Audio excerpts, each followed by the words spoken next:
नमस्कार बच्चों, कैसे हो? कल आप लोगों ने बरसते बादल पाठ के अंतर्गत उन्मुखीकरण, पाठ का उद्देश्य क्या है और पाठ को किस विधा में, किस पद्धति में दिया गया है, पाठ का लेखक कौन थे और लेखक के बारे में भी हम जान चुके थे। विषय प्रवेश के अंतर्गत पाठ में कवि ने क्या बताया है और वर्षा ऋतु सबकी प्रिय ऋतु है। इस ऋतु में बादल बरसते हैं। बादल बरसने से प्रकृति की सौंदर्य देखने लायक होती है। बादल बरसने से पेड़ पौधे, पशु पक्षी और हम सब मनुष्य खुशी से झूम उठते हैं।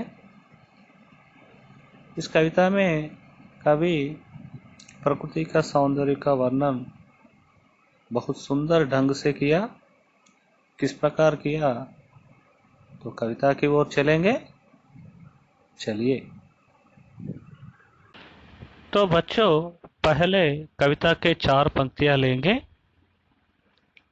उससे पहले हम कविता के अंतर्गत आए नए शब्दों को जानेंगे। मेघ, मेघ का अर्थ बादल, घन। तरु, तरु का अर्थ पेड़। उर, उर का अर्थ हृदय। तम, तम का अर्थ अंधकार। तो सुनिए। झमझम झमझम मेघ बरसते हैं सावन के। माने सावन के मेघ झमझम बरसते हैं। मेघ कैसे बरसते हैं? झमझम। तो झमझम क्या बरसते हैं? मेघ। कब बरसते हैं? श्रावण मास में। छम छम छम गिरती बूंदे तरुओं से छनके। छम छम गिरती है। क्या गिरती है? वर्षा की बूंदे। कहाँ से गिरती है? तरुओं के छनके। तरुओं के ऊपर से वर्षा की बूंदे गिरती है। कैसे गिरती है? छम छम। बादल बरसते समय वर्षा की बूंदे छम छम आवाज के साथ तरुओं के ऊपर से गिरती है। चमचम बिजली चमक रही रे उर्मे घन के। तो उर्मे घन के, घन के हृदय में क्या चमकती है? बिजली चमकती है। तो बिजली कहाँ चमकती है? बादलों के हृदय में। कब चमकती है? बादल बरसते समय। थम थम दिन के तम में सपने जगते मन के। तो सभी लोगों के मन के हृदय में सपने जगते हैं। सभी मनुष्य सपने देखते हैं। क्यों देखते हैं? क्योंकि बादल बरसते समय दिन में ही अंधकार हो जाता है। तो उस अंधकार में हर प्राणी सपने देखते हैं। कब देखते हैं? दिन में ही सपने देखते हैं। क्यों देखते हैं? क्योंकि दिन में ही अंधकार हो जाता है। बच्चों, कविता के दूसरे 4 पंक्तियां लेंगे। तो पहले हम कविता के अंतर्गत आए नए शब्दों के अर्थ जानेंगे। दादुर, दादुर शब्द का अर्थ मेंढक। झिल्ली, झिल्ली शब्द का अर्थ झींगुर। गन, गन शब्द का अर्थ समूह। आर्द सुख, गीला सा सुख। क्रंदन, क्रंदन शब्द का अर्थ रोना। तो देखिए, दादुर टर टर करते, झिल्ली बजती झन झन। तो बादल बरसते समय पशु पक्षी अपने आनंद को किस प्रकार व्यक्त करते हैं, इन 4 पंक्तियों में कवि ने बताया। तो दादुर टरटर करते हैं। दादुर माने क्या है? मेंढक। मेंढक बादल बरसते समय टर्राते हैं। और झिल्ली झनझन की आवाज करती है। झिल्ली माने क्या है? झिंगुर। झिंगुर झनझन की आवाज करती है। और मोर म्याऊ म्याऊ करते हैं। म्याऊ म्याऊ, मोर म्याऊ म्याऊ करते हैं। तो देखिए, मोर वर्षा के बारे में इंतजार करता है। तो वर्षा को देखकर, बादल बरसते समय बादलों को देखकर म्याऊ म्याऊ करते हुए अपने नाच दिखाते हैं। चातक पक्षी के गण, चातक पक्षी के समूह पीऊ पीऊ करते हैं। तो देखिए, चातक पक्षी की विशेषता क्या है? चातक पक्षी बादलों से गिरने वाले स्वाति बिंदुओं को ही पीते हैं। इसलिए बरसने वाले बादलों को देखकर, वर्षा के बूंदों को देखकर चातक पक्षी उन बूंदों को, उन स्वाति बिंदुओं को पीने के लिए पीऊ पीऊ करते हुए बादलों की ओर उड़ते हैं। उड़ते सोन बालक आर्द्र सुख से कर क्रंदन। और सोन बालक पक्षी तो वर्षा को पहले ही पहचान लेते हैं। सोन बालक पक्षी तो वर्षा आने की सूचना मिलते ही थोड़ा सा सुख पाकर, गीला सा सुख पाकर क्रंदन करते हुए सोन बालक पक्षी उड़ते हैं। घुमड़ घुमड़ गिर मेघ गगन में भरते गर्जन। तो बादल बरसते समय, तो वर्षा आते समय बादल घुमड़ कर आसमान में भरकर गर्जन करते हैं। क्या करते हैं? गर्जन करते हैं। बच्चों, कविता के तीसरे 4 पंक्ति देखिए। पहले अर्थ जानिए। स्वर, ध्वनि। रोम, रोम शब्द का अर्थ शरीर पर रहने वाले बाल। धरती, पृथ्वी, भूमि। रज, धूलि। तृण, छोटे पौधे। तो देखिए, रिमझिम रिमझिम क्या कुछ कहते बूंदों के स्वर। तो बादल बरसते समय बूंदों के स्वर कैसे होते हैं? रिमझिम रिमझिम। तो रिमझिम रिमझिम आवाज के साथ बूंदे पड़ते हैं। वे हमारे शरीर पर पड़कर हमको पुलकित करते हैं। रोम सिहर उठते चूथे वे भीतर अंतर। हमारे अंतराल में जाते हैं वह आनंद। वर्षा के बूंदे हमारे शरीर पर पड़कर हमारे शरीर पर रहने वाले बाल आनंदित होकर, पुलकित होकर, और वह आनंद हमारे अंतराल में जाते हैं। अंतराल में जाने से हमारे शरीर पर रहने वाले बाल उठते हैं, आनंदित होकर उठते हैं। धाराओं पर धाराएं झरती धरती पर। तो बादल बरसने से धरती पर धाराएं झरती हैं। क्या झरती हैं? धाराएं।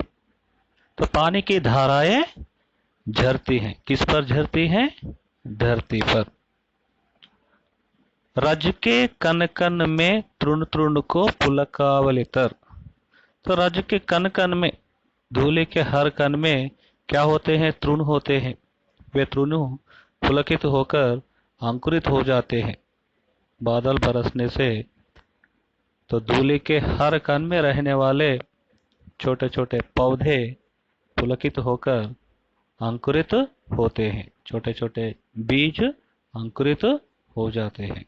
इस प्रकार वर्षा ऋतु में पेड़ पौधे अंकुरित होते हैं। हे बच्चों, कविता की आखिरी पंक्तियां देखिए। पहले नए शब्दों को जानिए। वारी, वारी शब्द का अर्थ पानी और सलील। सावन माने श्रावण मास। मन भावन, मन को भाने वाला। तो देखिए, पकड़ वारी की धार झूलता है मेरा मन। कवि कह रहे हैं कि कवि का मन बादलों से गिरने वाले वर्षा की धार को पकड़कर कवि का मन झूलता है, और कवि के मन में सावन के गीत भी उठ रहे हैं। इसलिए वे कह रहे हैं, आओ सब मुझे घेर कर गाओ सावन। आओ रे सब मुझे घेर कर गाओ सावन। आइए, मेरे मन में सावन के गीत उठ रहे हैं, मुझे घेर कर गाइए। कौन से गीत गाइए? सावन गीत, सावन के गीत। और बादलों ने आसमान में इंद्रधनुष को रच पाया है। इंद्रधनुष के झूले में झूले मिल सब जन। तो बादलों ने जो इंद्रधनुष को रच पाए हैं वह कैसा है? झूले के समान है, झूले के जैसा है। उस इंद्रधनुष के झूले में झूलिए, हम सब मिलकर झूलेंगे। तो इस प्रकार मन को भाने वाला सावन मास हमारे जीवन में फिर आनी चाहिए।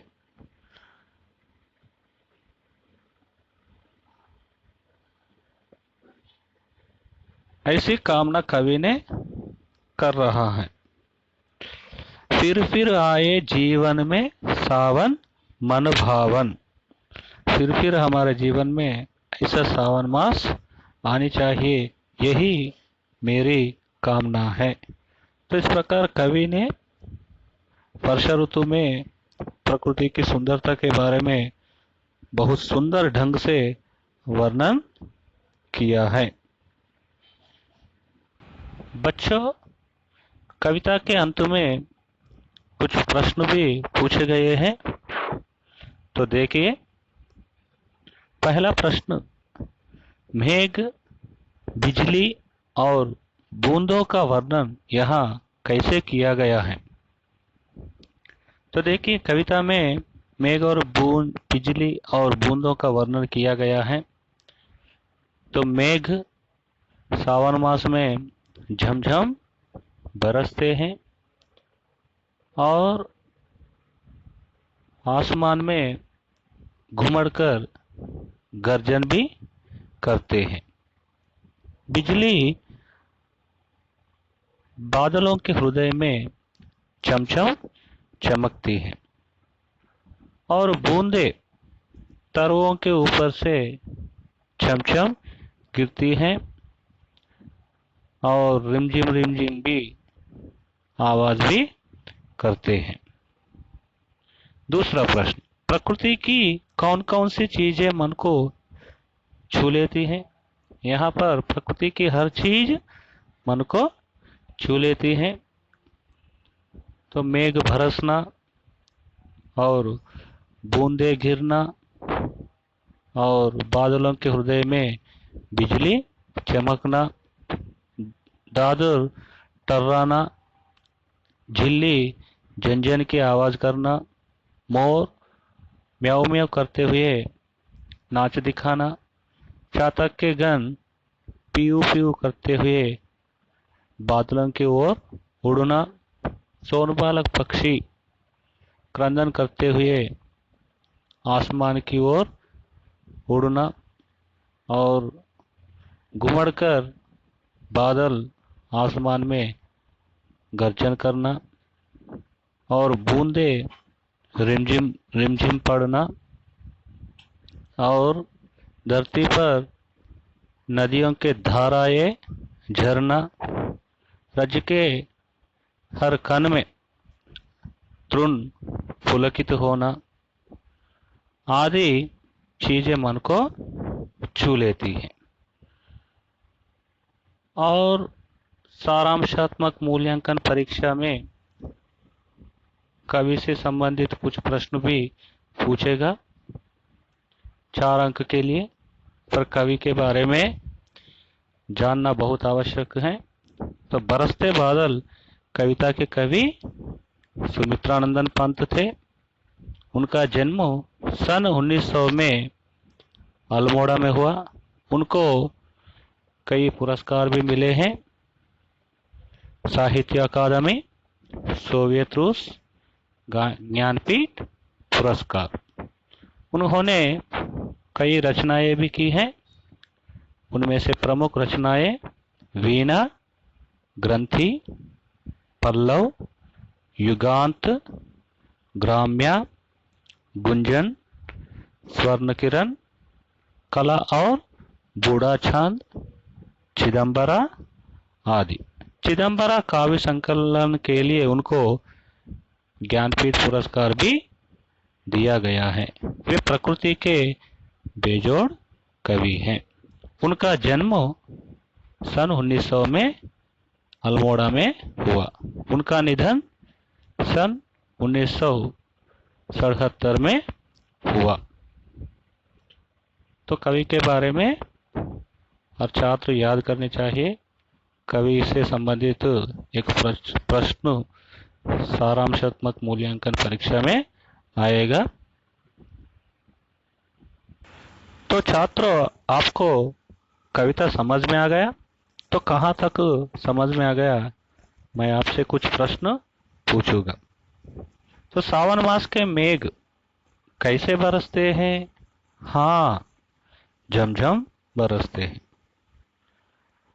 और वर्षा के बूंदे तरों से छनक कर कैसे गिरती हैं? छमछम गिरती हैं।